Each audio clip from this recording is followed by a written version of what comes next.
মাহফুজ জমিনে আছে বংশগত মানুষ। আদম নবী আমাদের বংশগত পিতা, আর একদল আমরা জন্মগত মানুষ। আমাদের বাবার ঔরসে আমরা জন্ম নিলাম, উনি আমার জন্মগত বাবা, আমি তার জন্মসূত্রে সন্তান। আল্লাহর কাছে বংশগত মানুষের দাম নাই, আল্লাহর কাছে জন্মগত মানুষের দাম নাই। আল্লাহর কাছে ওই মানুষের মূল্য, ওই মানুষের দাম। আল্লাহ তাআলা ওই সমস্ত মানুষকে মূল্য দিয়া জান্নাত দিবেন যারা হবে গুণের মানুষ। কি মানুষ হবে? গুণের মানুষ। এই গুণের মানুষ বানানোর ফ্যাক্টরির নাম ওয়াজ মাহফিল, গুণের মানুষ বানানোর স্থায়ী ফ্যাক্টরির নাম হলো মাদ্রাসা। গুণের মানুষ বানায় তাবলীগওয়ালারা, গুণের মানুষ বানায় আল্লাহওয়ালারা, গুণের মানুষ বানায় মাদ্রাসাওয়ালারা, গুণের মানুষ বানায় উলামায়ে কেরাম। কেমনে গুণের মানুষ? গুণের মানুষ কাকে বলে ভালো করে বুঝেন। মাইকওয়ালা যখন মাইকটা বানাইছে, যেই জিনিসটা যেই কাজের জন্য বানায়, ওই কাজটা হলো ওই জিনিসের গুণ। মাইকওয়ালা মাইক বানাইছে আওয়াজটা দূরে যাওয়ার জন্য, আওয়াজ দেওয়াটা মাইকের গুণ। বাতিওয়ালা বাতি বানায় আলো দেওয়ার জন্য, আলো দেওয়া বাতির গুণ। পাখাওয়ালা পাখা বানায় বাতাস দেওয়ার জন্য, বাতাস দেওয়া পাখার গুণ। যেই জিনিসটা যেই কাজের জন্য বানায়, ওই কাজটা হলো ওই জিনিসের গুণ। বুঝে থাকলে বলেন মাইকের গুণ কি, পাখার গুণ কি? বাতাস দেওয়া। মাইক যদি আওয়াজ না দেয় লাথি মেরে ফালায়া দাও, এটা গুণের মাইক না। পাখা যদি বাতাস না দেয় ফেলে দাও, এটা গুণের পাখা না। যেই জিনিসটা যেই কাজের জন্য বানায়, ওই কাজটা হলো ওই জিনিসের গুণ। এবার বলেন আমগো মানুষের কেন বানাইছেন? বিড়ি টানার জন্য? সারা রাত শুয়ে শুয়ে মোবাইলে মোনাজাত দেওয়ার জন্য? আমরা মোনাজাত দেই বইয়া, মোবাইল ওয়ালারা রাত্রে মোনাজাত দেয় হইয়া। দেয়নি? সারাটা রাত কবিরা গুনাহ করে, সারা রাত কবিরা গুনাহ করে। স্ত্রীর হক আদায় করে না স্বামী, সন্তানের হক আদায় করে না বাবা। সারা রাত মোবাইল মোবাইল মোবাইল, ধ্বংস করে ফেললো মানুষের জীবন, যৌবন, চরিত্র পর্যন্ত শেষ এই মোবাইলের কারণে। এক পর্যায়ে বেয়াদব বানায় দিছে মোবাইল। শিক্ষকের সাথে ছাত্র বেয়াদবি করে মাঝখানে মোবাইল, সন্তান মা বাবার সাথে বেয়াদবি করে মোবাইল। এই মোবাইলে এমবি ভরার জন্য সন্তান মায়ের টাকা চুরি করে, বাবার টাকা চুরি করে। যখন মা বাবায় ধমকায় তখন বাইরের মানুষের টাকা চুরি করে। আস্তে আস্তে সন্ত্রাসী কর্মকাণ্ডে লিপ্ত হয়ে যায়। ঠিক নেই? শিক্ষক যদি বাধা দেয়, শিক্ষকের সাথে বেয়াদবি করে। কয়েকদিন আগে শুনছেন নি শিক্ষকের গায়ে হাত তুলছে ছাত্র? শুনেন নাই? আল্লাহর কসম, কসমের কথা বিশ্বাস না করলে আপনাদের ঈমান দুর্বল হয়ে যাবে। আল্লাহর কসম করে বলে গেলাম রে নেত্রকোনার মানুষ, ভালো করে মনে রাখবা, বিশেষ করে যুবক, মরার আগে যদি পঙ্গু হইয়া বিছানায় কষ্ট পাইয়া মরতে চাও, মা বাবার সাথে বেয়াদবি কর, শিক্ষকদের সাথে বেয়াদবি কর। আল্লাহর কসম তুই পঙ্গু না হইয়া মরণ বরণ করবি না। তামসা করো, নিমক হারাম। এরা মা বাবার সাথে বেয়াদবি করার সাহস পাইয়া শিক্ষকের সাথে বেয়াদবি করে। আল্লাহর কসম করে বলে গেলাম, ও মরার আগে পঙ্গু না হয়ে মরবে না। আল্লাহ তো আরে পঙ্গু বানাবে, না হয় বিয়া কইরা থাকলো আর মাইয়া ফলারে পঙ্গু বানাবে। আল্লাহ এমন কঠিন শাস্তি দিবে, পণ্ডিতরা মনে করবা হাফিজ ভাই মনের রাগে বললা না, মদিনার দলিল শুনে নাও। ক্বালান নবী সাল্লাল্লাহু আলাইহি ওয়া আলিহি ওয়া সাল্লাম ইসনানি ওয়াজ্জিলুহুম আল্লাহু ফিদ দুনিয়া আল বাগিয়ু ওয়া উকুকুল ওয়ালিদাইন আও কামা ক্বালান নবী আলাইহি সালাতু ওয়াস সালাম।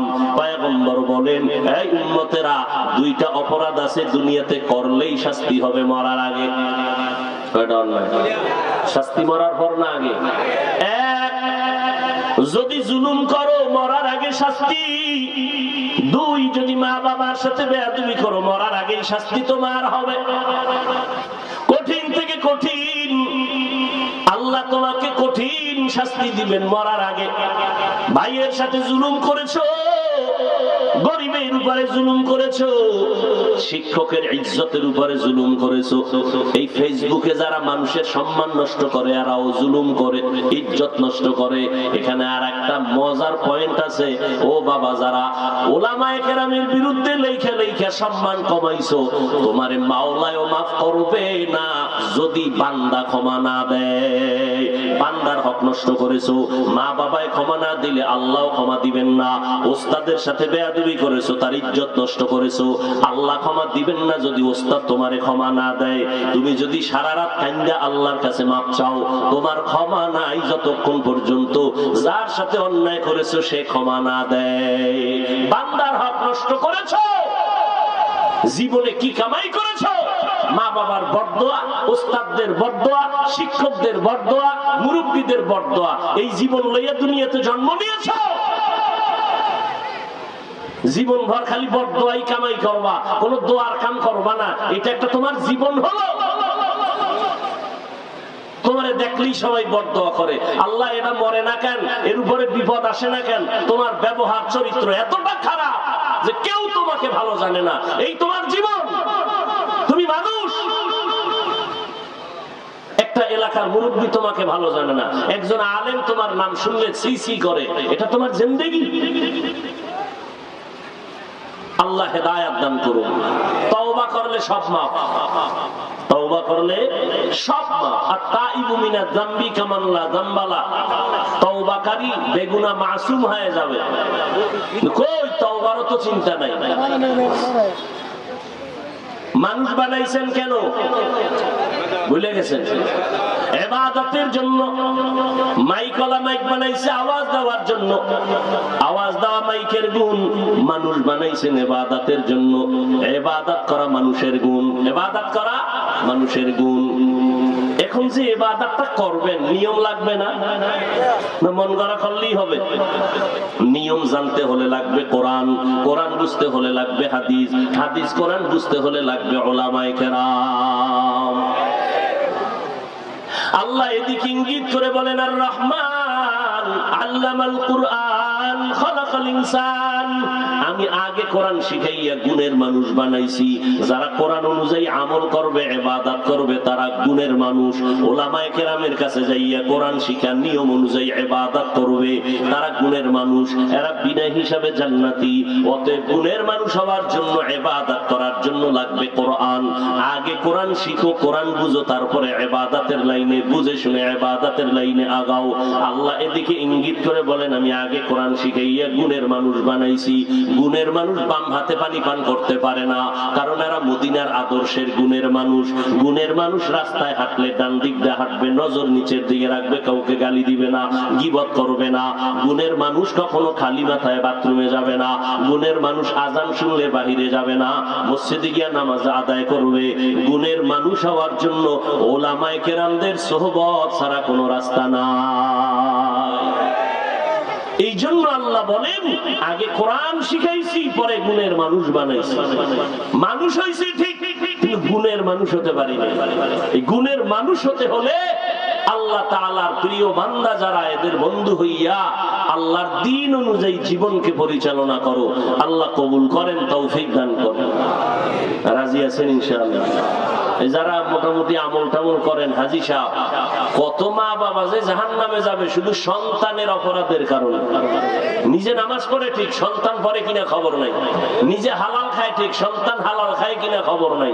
নিজে পর্দা করে ঠিক, সন্তানরা পর্দা করে কিনা খবর নাই। চিন্তাও করে না, দাওয়াতও দেয় না, চেষ্টাও করে না।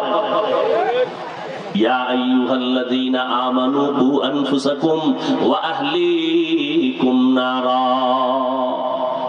তাহলে আদর্শ মানুষ সারা দুনিয়ার মানুষ হেদায়েত পায় নাই। আল্লাহ বলেন আমি কোরআন দিলাম হেদায়েতের জন্য, এরপরেও সারা দুনিয়ার মানুষ হেদায়েত পায় নাই। শুধু তাই না, ইফেন্ডেলের মানুষই তো হেদায়েত পায় না। পাইছে? বয়ান শুনে যখন যাবে, আসরের টাইম হয়ে যাবে, মাইকে বলা হবে নামাজটা পড়ে যান। 10-15-20 জন ছাড়া আর কেউ থাকবে না, সব দৌড়। এলো ওয়াজের আমল। হাসেন আপনারা, আমি কি হাসির কথা বললাম? লজ্জা থাকলে তো কান্নার কথা। মুসলমানের বাচ্চা হয়ে নামাজ পড়েন না, খুব মজা লাগে না? মালিকের বেতন নিবেন, ডিউটি করবেন না, জুতার বাড়ি ছাড়া আর কি পাবেন? মালিকের দেওয়া জমিনে বসতেছেন, জমিনের ফল খাইতেছেন, ফসল খাইতেছেন, মালিকের সূর্যের আলো গ্রহণ করতেছেন, চাঁদের আলো গ্রহণ করতেছেন, পানি গ্রহণ করতেছেন। পানি কি আপনার বাবায় দেয়? বৃষ্টি আপনার দাদায় দেয়? কে দেয়? লাম ইয়ালিদ লাম ইউলাদ উলাইকা, লাম ইয়ালিদ লাম ইউলাদ উলাইকা, ওয়ালিদ মাউলুদেরা ও খালেকা।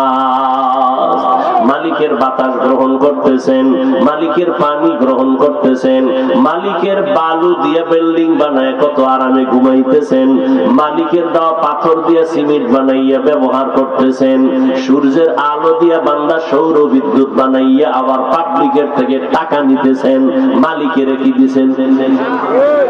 এই আল্লাহর দেওয়া পানি বান্দারে দিয়া বিল নেয়, নেয়নি? ওরে জিজ্ঞান তো আল্লাহরে কি দিছো তুমি যে মানুষের তে খাও? তুমি আল্লাহর দেওয়া জিনিস দিয়ে আল্লাহরে কি দিছো?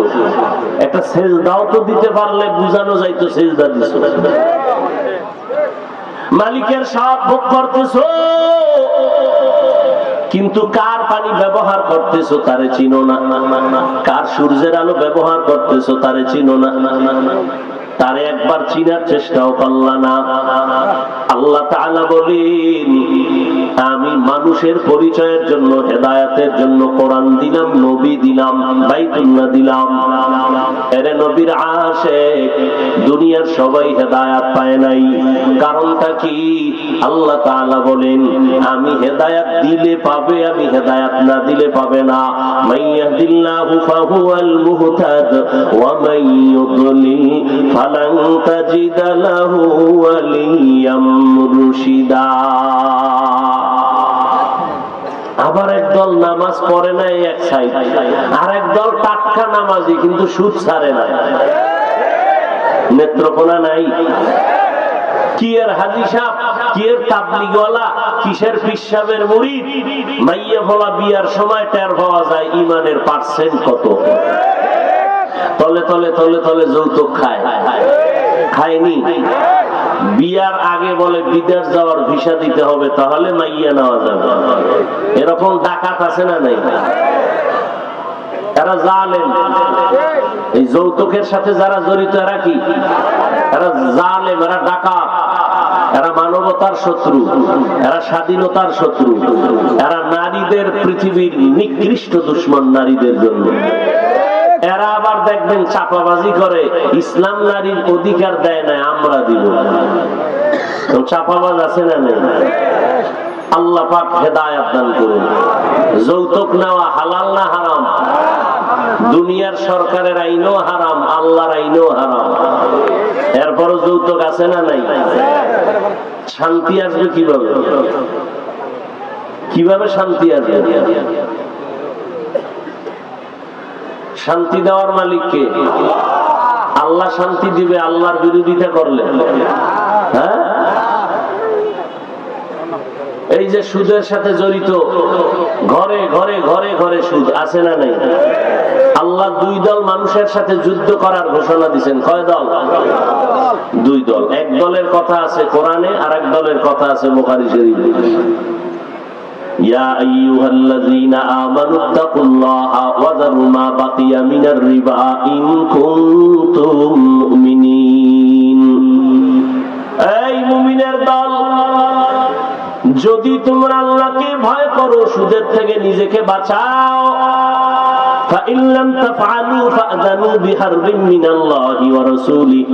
যদি গাদ্দারি করো, রেডি হয়ে যা, তোর সাথে আমি আল্লাহ রসুল সহ যুদ্ধ করার জন্য রেডি। সুদখোরের সাথে আল্লাহ যুদ্ধ করবেন, এটা খুব খুশির কথা। কেন করবেন? কয় এই সুদখোরেরা, তোমরা 24টা ঘন্টার সেকেন্ডে সেকেন্ডে সেকেন্ডে গর্ভধারিণী মায়ের সাথে জিনার গুনাহ লেখা হয়। আল্লাহ হেদায়েত দান করুন। মারাত্মক অপরাধ।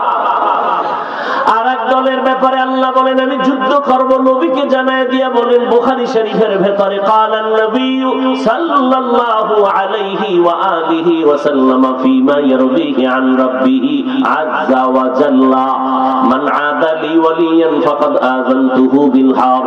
ও নবী উম্মতের জানায় দেন যারা আমার ওলিদের সাথে দুশমনি করবে, আমার ওলি আউলিয়াদের সাথে যারা দুশমনি করবে, আমি আল্লাহ তাদের সাথে যুদ্ধ করার জন্য রেডি। ওলি কারা? যারা নামাজ পড়ে না। কি আমাদের বাংলাদেশে বহু ওলি, শুধু না অলিকুল শিরোমণি, নামাজ পড়ে না।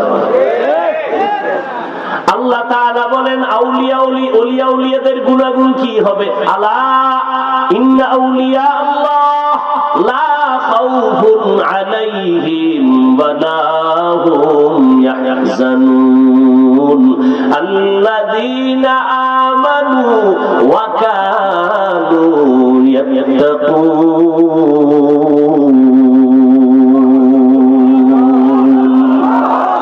আউলিয়া কেরাম যারা, ওলি এক বচন, বহু বচন আউলিয়া, আল্লাহর বন্ধু তারা।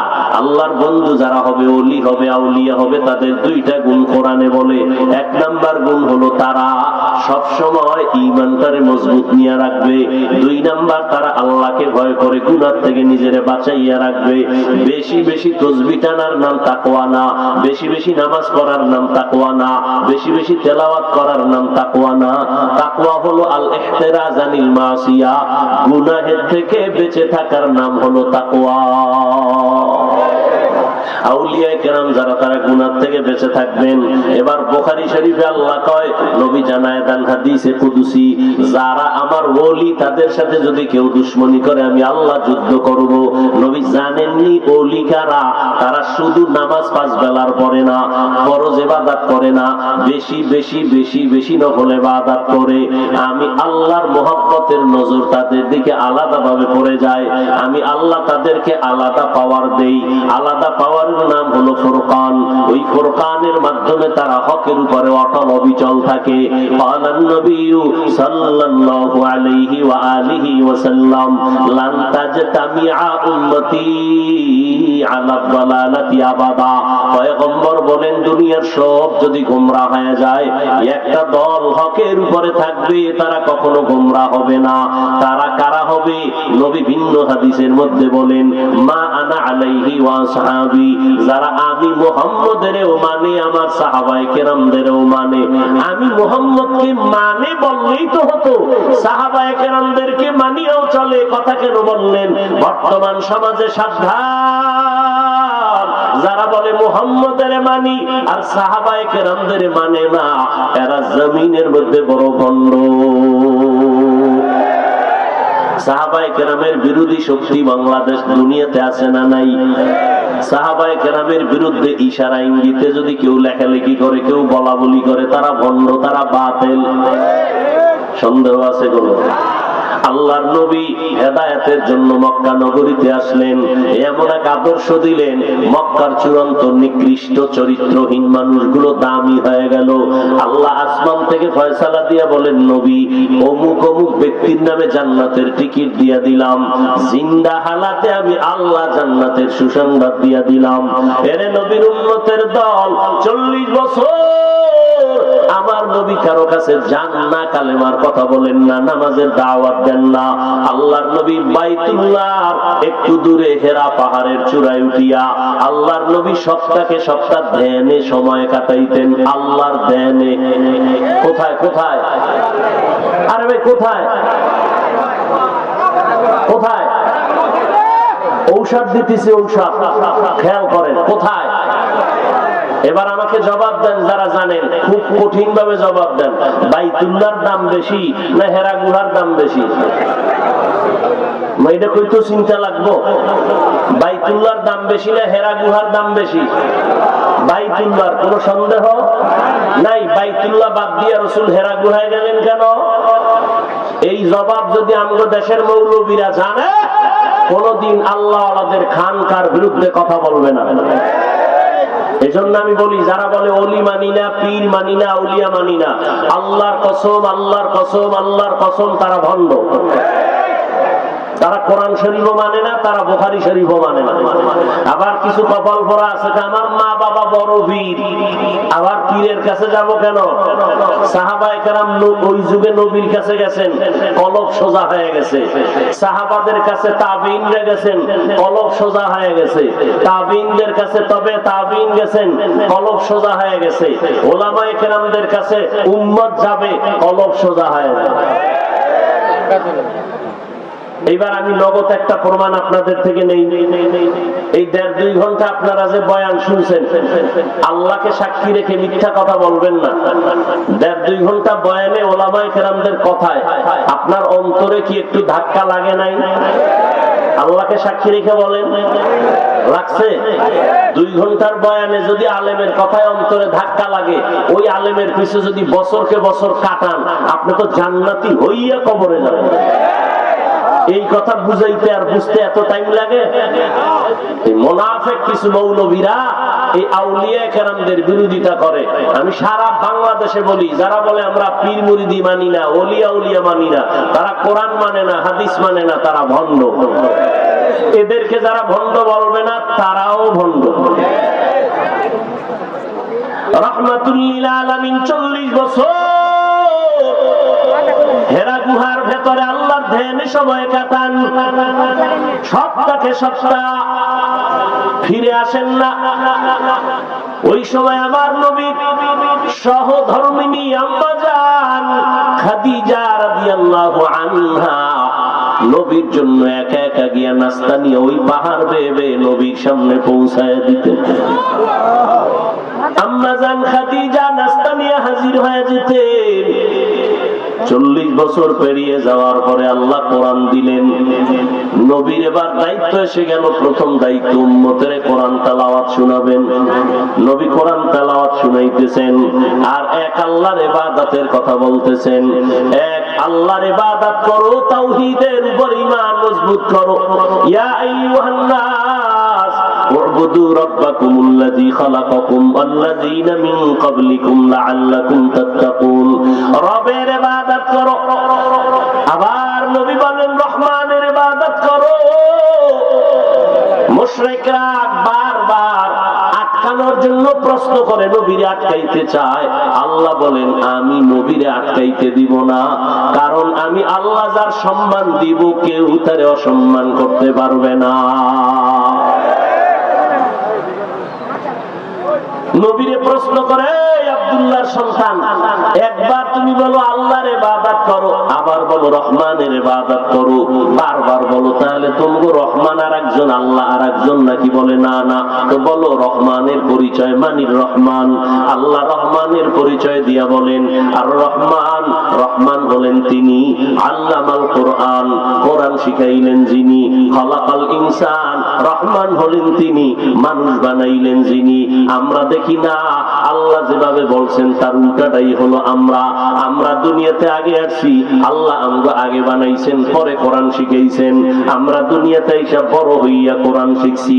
আল্লাহ কয় না না, আমি আগে কোরআন শিখাইছি, পরে মানুষ বানাইছি। আল্লাহ তাআলা উল্টা কেন বললেন? ফি'লুল হাকিম লা ইয়াখলু আনিল হিকমা।